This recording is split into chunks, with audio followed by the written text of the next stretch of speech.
Welcome back to the Padilla Family Homestead. Today I am showing you how we cook our spaghetti squash and our acorn squash. Now this acorn squash is very ripe now. We've had it for a few months. That is why it's bright orange. A lot of times when you find acorn squash in the store, it is the dark green, how most of ours are that are in the storage right now, but this is the oldest one, so we're using this up today. So my husband and I really like acorn squash. My daughter does not like any squash except for spaghetti squash or pumpkin in the form of pumpkin desserts and treats. So it's a texture thing. I don't know. So when we cook squash, this is for my husband and I for dinner, and this I'm going to cook for my daughter, and it will cover a couple of meals at least. So I'm going to show you how we go through and process this and how we make this easy to cook two different things and have an easy meal on the table. So the first thing I'm going to do is cut open this acorn squash. I've washed the outsides of both of these already, so they are good to go. I'm trying to get the middle of this squash, but I feel like I definitely am going to have one side that's bigger than the other.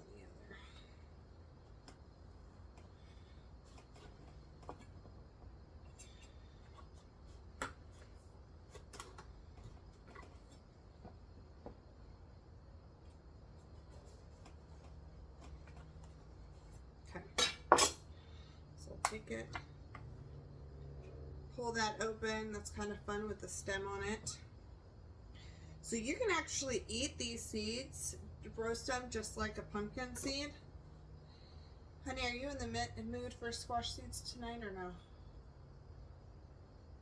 Yeah? Only if you want to. That's fine. I can cook them up. Let me get a little bowl.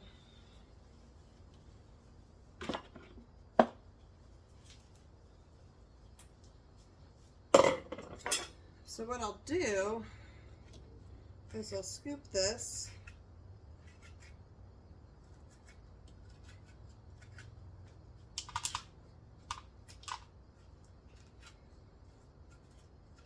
into a bowl here. Boy. And I just use a spoon to scoop it out. I don't want to scoop too far. Then I start peeling off layers of the good squash. So that to me is good.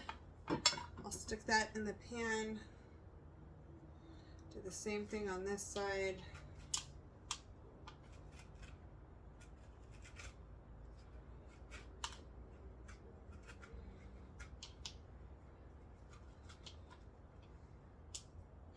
And I make sure I wash the outside skin because I actually serve this in the skin just the way it is in the house.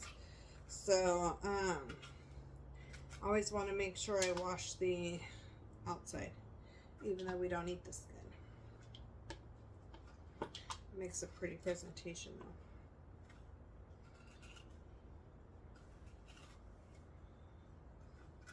though. Alright, so that's ready to go. The next thing I have to do is stab the spaghetti squash. So there are tons and tons of ways to cook these. The only downfall to the way I'm going to show you is you don't know if it's sprouted on the inside till after it's done. So you'll get to be able to tell the difference. Like I went over there and I grabbed our oldest spaghetti squash and I was like, this is really, really, really light. And also it there's one spot on it that kind of looked iffy. So I'm like, do you know what? I think the odds are this is probably sprouted on the inside. So I grabbed a second one, and this one's like super heavy. I find that that is a good key for whether it's sprouted or not. So this is, it is a little risky, but as long as you learn how to kind of keep track on how old they are and what they feel like when they're ripe and so forth. So all I'm going to do to this is stab holes in it. And I'm using a small knife and I'm just piercing and wiggling. This is probably the most dangerous squash that I make. I don't get the knife all the way in. Like I'm getting it about that far in. So, I mean, it's getting into the squash all the way, but I'm not trying to crack it. I'm not trying to do anything crazy. I'm just piercing it kind of like we would, just to get let steam out so it doesn't explode in the oven. And I am just putting little slits all the way around it.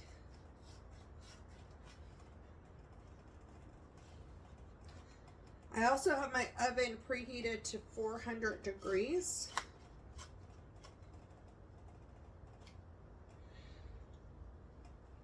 Now, because the size difference on these and the texture difference, that acorn squash will be done first, and the spaghetti squash won't be that far behind it. But the acorn squash is easy to take out with some tongs and just leave the pan to continue to cook. So I'm going ahead and putting them in the same pan. If you're trying to get used to this and you're not comfortable with it, cook them on separate pans, because they will be done at different times.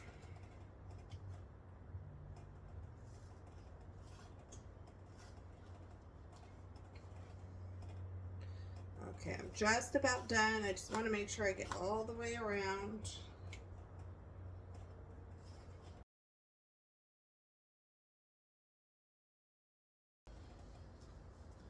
So I'm kind of going to show you. You can see my slits all over. And that's all I'm doing, is slits and putting it in the baking dish.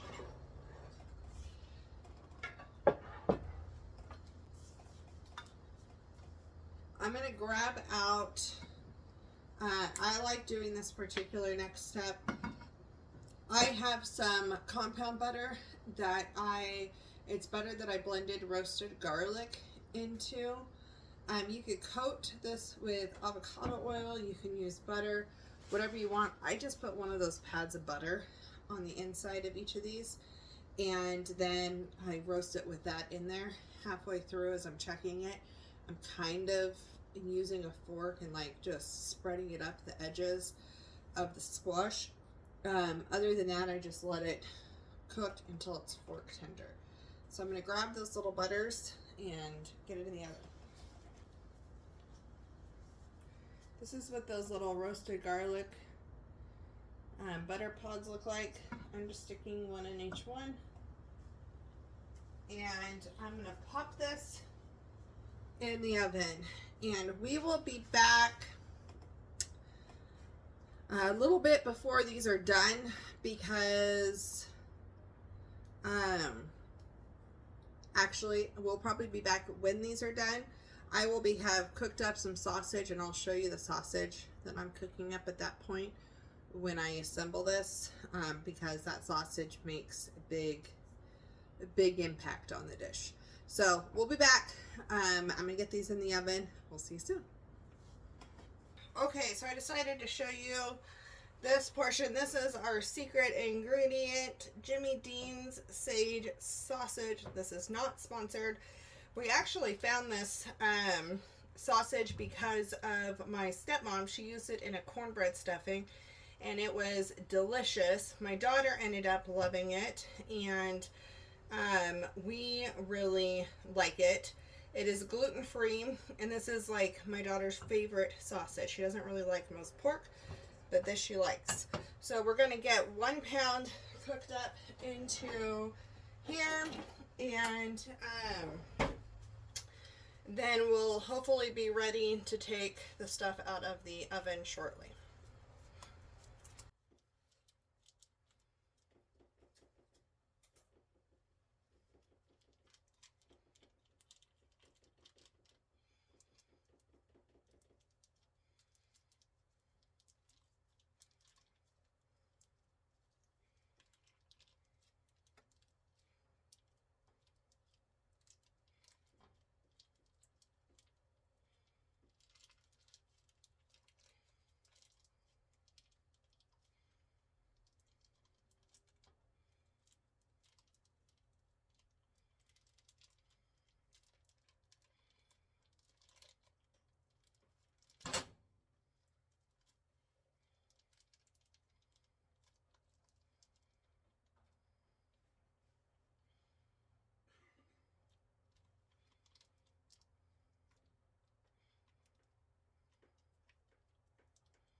Okay, so we are going to cook this up and get this done.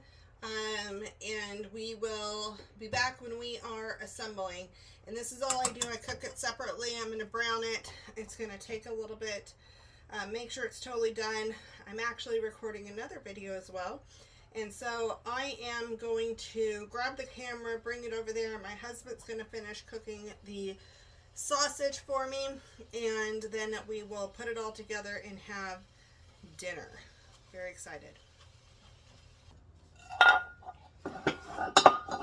So the acorn squash is done and the sausage is done, but the spaghetti squash is not quite done yet. So I'm going to go ahead and use the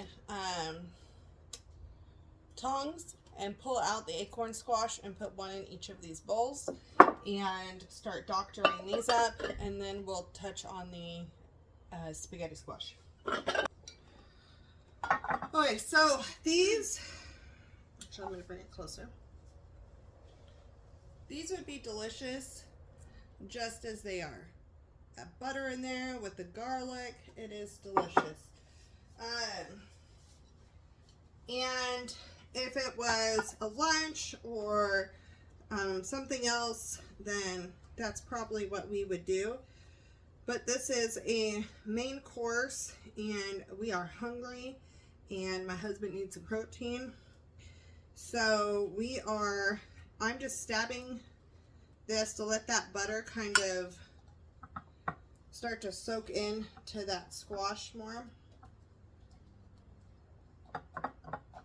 But I don't want to stab through the skin. These are a little bit longer than past ones. I'm just gonna push, make it fit better. And then I'm gonna add in sausage into the middle.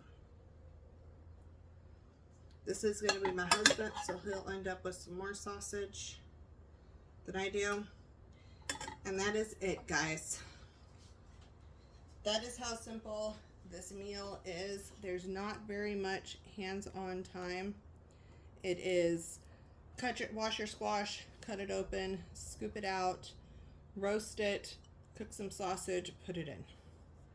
And it's delicious. Okay, so I'm going to show you the same thing again. Now, I have done this with cranberries mixed into the sausage to add a pop of color. That is not my husband's favorite, so I do not do that, but you could do that. And you could add some fresh herb, for some sort of fresh herb, whichever one you wanted, to add some greenery to this. But this is great. It's very, for lack of better words, moist, delicious, and just hits the spot. So I'm gonna eat this, and probably within the next 10 minutes the spaghetti squash will be ready, and we'll get that ready to go for my daughter. Okay, I probably cooked the spaghetti squash a little longer than I needed to, but it is good. It's very hot and my daughter is hungry, so I'm cutting this hot. Normally I would suggest you don't cut it hot because your knife shouldn't be steaming as you cut it.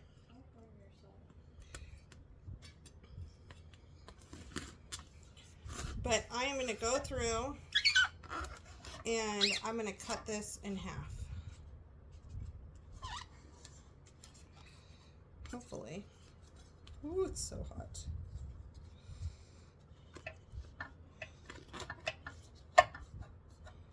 Trying to get through that other side, and voila, look how beautiful. Oh wait, so earlier I mentioned that I didn't cook that one because it was super light and I felt like the seeds were sprouting. Why is that important? You can eat it with it sprouting. It changes the taste though. It changes the flavor and it makes it a little bit more, is it more bitter? We've had it before. Yeah. It's a bit more bitter. And there's like it depends on which one. Sometimes they're like less flavorful, sometimes it's more. So less flavorful, it could be bitter, all the things. So it changes the flavor. it may not bother you if one or two seeds have started to sprout, and it will be these popped open and a big green sprout, or even it wouldn't be green because there's no light, but a big sprout coming through here, and it would be a lot thicker than these are right here. So I'm just going to try to not lose as much of the spaghetti portion of this and pop out these seeds really fast. When my daughter went gluten-free years ago and we had to figure out pasta, this was actually, she didn't like a lot of the pastas. We hadn't found some of the better tasting ones now. Never tried chickpea pasta. So this is what we did, and it made a huge difference. I'm only going to prep this one right now because that's all I need to do for her to be able to have dinner. We treat this like pasta. You can totally, oh no, I didn't overcook. You could totally just add butter and seasonings. You could add oil and seasonings. You can add red sauce, whatever you want to do, you can add to that. In this case, I'm going to take this fork and I'm just going to shred up this edge. I did overcook it a tiny bit, but it still has the texture. It's shorter shreds because of the way I sliced it. If I had sliced it this way, you would have gotten some longer shreds. So just know that. I just prefer dealing with it this way. It's a lot easier. Yeah. It's easier to scoop out those seeds to me. You don't have the end to deal with. Whew, buddy. Imagine if you only cut like the top off. How long those strands would be. Well, people put them in they cut it in half before they cook it. That's what that Or sometimes they put them in the Instapot hole with, I don't know if they stab it or what. Never seen the whole Instapot thing, but Dad puts a hole in there. I mean, cuts it in half and then puts it in there.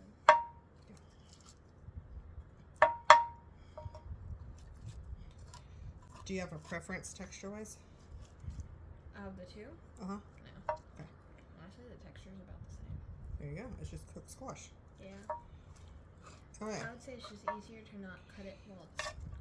So. Because this sausage has a lot of, sausage is greasier, we don't actually add anything else. Can you bring it up here so they can see it? We don't add anything else but the squash and sausage. It adds the flavor. It doesn't need more salt. It doesn't need anything else. You just add it in. But there's other ways to doctor this up too. So this is an easy way if you have people who don't enjoy textures to do a specialty diet, is to do an acorn squash, do a spaghetti squash. Now we have a lunch for another meal for her, and we're good to go. Okay, so I hope that you enjoyed that and that you try this. The Jimmy Dean sage sausage is amazing. We haven't done, have we done it with any other sausages? I think we tried Italian and I didn't like it as much. But it's also the matter of sausage, the type of sausage and how it's flavored. If you have a good home mix sausage, that would probably be good. I've never roasted pre-cooked seeds, so I just don't even bother trying that. And all I'm going to do is scoop out the inside of this other squash and put it in a storage container in the fridge, and then she'll have it ready for her. There's still some sausage left, so we can do that. And then I hope that this inspired you for a way you can use some of your winter squash this winter. Remember, these grow in the summer. It's time to grow them and get them cured and ready to go. And then they're winter squash because they don't have to be cooked as quickly, and they last longer than like a zucchini. It goes bad sitting on the counter, right? So these last for longer. Spaghetti squash goes bad faster. It starts sprouting on the inside faster than any of the other winter squashes that I have saved. Yeah, so I have some other recipes that I may do with some squash. Let me know if you are looking for more recipes like that, and I can add that to the playlist. But those are, way to cook an acorn squash and a spaghetti squash. I hope you enjoy, and we'll see you in the next video.